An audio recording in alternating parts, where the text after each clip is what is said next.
Formed a very tight association with Jefferson City. I happen to live here, but most of these people behind me do not.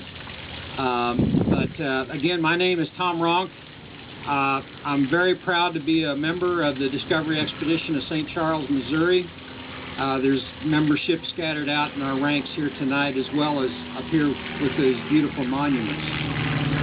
Janet asked me to talk a little bit about the journey, and I think if you ask any of these men or women up here or members of the Discovery Expedition in the audience tonight, everybody would probably tell you three things that probably struck them on the reenactment of the Lewis and Clark Bicentennial Journey. And we called it a commemoration. But first and foremost in my mind was the men and women that are up here tonight. If it hadn't been for volunteers, and we had, in 2004, I believe we had about 250 members, is that right, Betty? Somewhere in there? From like close to 50 or 40 states scattered through the United States. So we were not a large organization, and to undertake reenactment that probably, had we known at the time, would have been a record setter for the Guinness World Book of Records on the longest camping trip ever undertaken. But these men and women back here, it was their mindset, their skill, their determination. Even though we were a little over 200 strong, by gosh, we were going to make this reenactment. And we were going to take it from Monticello all the way to the Pacific Ocean and back to St. Louis. Just like the original expedition did. And what we tried to do, if the expedition moved 15 miles on a particular day, we tried to move 15 miles on that day. You can just imagine the logistics of doing a modern day reenactment of this nature. It was mind-boggling. And we had to set it up in phases in order to make this a success. And we knew we could make it as far as Great Falls, Montana. But at the time, our executive director told me I had the phase. I was in charge of the phase. Lee West and I, Lee sitting up here with our 15-star flag, we had the challenge to be the phase leaders from Great Falls, Montana, to basically Lemhi Pass, where Montana and Idaho come together. And we were told by our executive director that you need to plan a good trip. But I'm going to tell you one thing: if we don't have the money, or if we don't have the volunteers to make this a success, we're not going beyond Great Falls, Montana. So that was quite a challenge.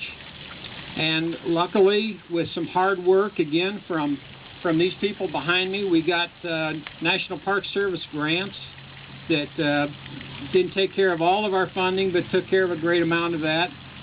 And when we left Great Falls, Montana, we had over 30 people in camp, and I don't think our numbers ever got below 30 the entire rest of the trip. And for a group of 250 to do that kind of volunteerism, when you've got modern day inconveniences, you know, working at you with money and everything else, families to support, it's amazing that we got that chore done. So I tip my hat to these men and women behind me, because if it wasn't for them, we wouldn't have had a bicentennial reenactment. The second thing that comes to mind is very near and dear to me, and that was we call this a commemoration because this was not a celebration for everybody. A lot of historians tell us that the Lewis and Clark expedition was kind of the beginning of the end for many of the nomadic tribes in our great American West. Because right after the Lewis and Clark expedition, westward expansion started, and their life as they knew it prior to Lewis and Clark changed. And it changed quite dramatically. So on this trip, we made every effort to interact with as many tribes as we could as we made this journey, just like the original expedition did. And I was told tonight, I lost track of how many tribes we actually interacted with, but it was near 50 tribes. We weren't sure how we were going to be welcomed, but I can tell you that it was overwhelming. Not only the way they took us in, but they fed us, they took care of us, they exchanged gifts with us, we parlayed with them. We made tremendous friends with our Native American families all up and down the Missouri River, the Columbia River, and of course the Lolo Pass areas, the Nez Perce, the Intermountain tribes. So I guess the second part that is near and dear to my mind is how we interacted with the Native American tribes, and how warm and generous they were as we traveled their lands, their traditional lands. And we even reenacted the trading of horses with the Shoshone. Was that a fun, the training? Yeah. So anyway, the second thing was the American Indian tribes and how we interacted with them, and that, I think everybody behind us would probably nod to that we had a lot of fun with the Native Americans, brothers and sisters, and that was a highlight for me personally. And probably the third thing I got from the reenactment was simply, I don't see how the Corps Discovery did what they did. We had warm meals at night. We had engines in our boats because the Coast Guard won't let us on the Missouri River with craft as big as ours without an engine. We weren't paddling against the current. We had food every day. We had fresh water every day. You know, I honestly don't see how the original Corps Discovery pulled this off. And when you're actually out there and you're experiencing the heat, the unbelievable heat, the downpours, hail, snow, rain, cold weather in the Pacific Northwest, fog where you couldn't see 25 feet in front of our bow. You know, it just amazes me that these 30 people could pull this off and do it without losing but one person. And I don't think Sergeant Floyd would have made it, even if they think he died of appendicitis. And the greatest minds, the greatest medical minds known to mankind at the time didn't know anything about internal medicine. But the determination of the people behind me, the interactions with our Native American brothers and sisters, and the absolute awe of what these people went through. You know, prickly pear cactus and moccasins don't mix, and we got to experience that firsthand as well. But virtually everything that happened to them at one time or another happened to us.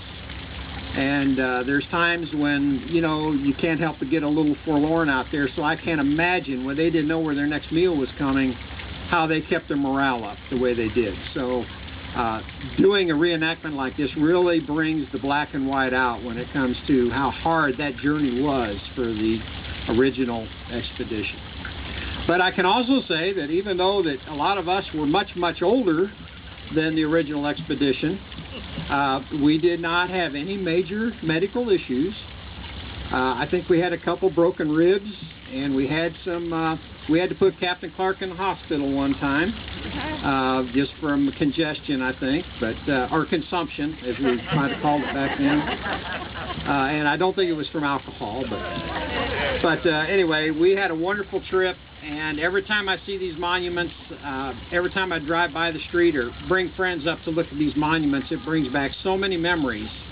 And like I said, I'm just giving you 3 quick memories of my experiences. Everybody up here would probably have a different thing to tell you about that. One thing I'm going to say off that's not on the agenda, Steve and Lee up here are holding a 15-star flag, which we carried on the trip with us. It was probably my fault. I forgot the flagpole to put it up today, but so we've got 2 flagpoles there holding it right now. But when we do the closing and we actually retire the colors, don't be alarmed. In 1804, there was no standard for our American flag, and like there is today, where the flag has got a lot of rules, what you can and cannot do with it, how it's supposed to be folded. In 1804, we simply rolled the flag.